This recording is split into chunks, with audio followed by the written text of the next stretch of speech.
धूमल को कैसे बीजेपी ने लगाया किनारे? क्या जयराम ठाकुर नहीं चाहते थे धूमल लड़े चुनाव? मोदी शाह के करीबी धूमल को बीजेपी से क्यों नहीं मिला टिकट? हिमाचल प्रदेश के चुनाव में क्यों सबसे ज्यादा चर्चा में बने हैं धूमल? हिमाचल प्रदेश में नामांकन भरने की तारीख निकल चुकी है। अब बागियों को मनाने का काम चल रहा है। सबसे बड़ी बगावत बीजेपी में हुई है। चंबा और कुल्लू सीट से तो पार्टी ने पहले से ही घोषित उम्मीदवार को ही बदल दिया, लेकिन दोनों ही जगह जिन उम्मीदवारों को पार्टी ने पहले टिकट दिया था वो अब बागी बनकर चुनाव लड़ रहे हैं। बीजेपी के चुनाव प्रचार में अभी प्रेम कुमार धूमल भी सक्रिय नहीं हुए हैं। धूमल पहले चुनाव लड़ने की तैयारी कर रहे थे, सीएम पद पर दावा भी ठोक रहे थे, लेकिन बीजेपी में धूमल विरोधी खेमा उन्हें ठिकाने लगाने की कोशिश में जुटा हुआ है। वैसे धूमल पीएम मोदी और गृह मंत्री अमित शाह के करीबियों में गिने जाते हैं। बीजेपी के टिकट वितरण के ऐलान से पहले यह तय माना जा रहा था कि धूमल सुजानपुर से चुनाव लड़ सकते हैं, लेकिन टिकट वितरण को लेकर दिल्ली में हुई मीटिंग ने पूरी कहानी ही पलट कर रख दी।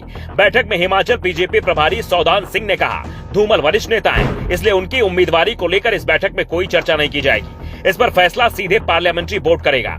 सौदान सिंह की बात खत्म होने के बाद कोई दूसरा नेता कुछ बोल पाता, उससे पहले ही प्रेम कुमार धूमल ने कहा कि मैं चुनाव नहीं लड़ रहा हूं और इसे लेकर मेरी पीएम नरेंद्र मोदी से बात हो गई है। धूमल के ऐलान से पूरी मीटिंग में खामोशी सी छा गई। कुछ देर तक किसी को समझ ही नहीं आया कि हुआ क्या है। धूमल के झटके से बीजेपी उबर भी नहीं पाई थी कि उनके बेटे अनुराग ठाकुर ने दूसरा झटका दे दिया।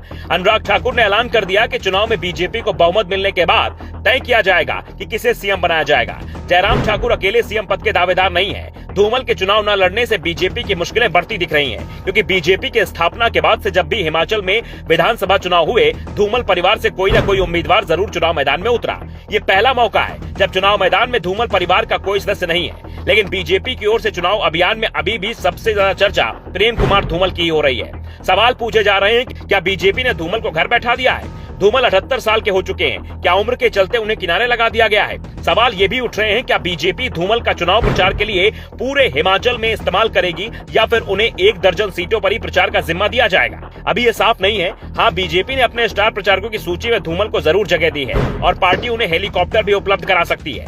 फिलहाल बीजेपी की कोशिश बगावत को शांत करने की है। धूमल ने कहा कि जिस तरह की इस बार बगावत देखी गई है, वैसे पहले नहीं देखी गई है। इस स्थिति को बेहतर तरीके से संभाला जा सकता है, लेकिन जब कोई पार्टी जीत रही होती है तो उस दल से चुनाव लड़ने वालों की संख्या भी बढ़ जाती है, जिस कारण से वहां इस तरह की बगावत होने के चांस ज्यादा रहते हैं। लेकिन फिर भी हालात संभाले जा सकते हैं और उम्मीद है कि 29 अक्टूबर को जब प्रचार शुरू होगा तो बगावत पर काफी हद तक नियंत्रण लग जाएगा।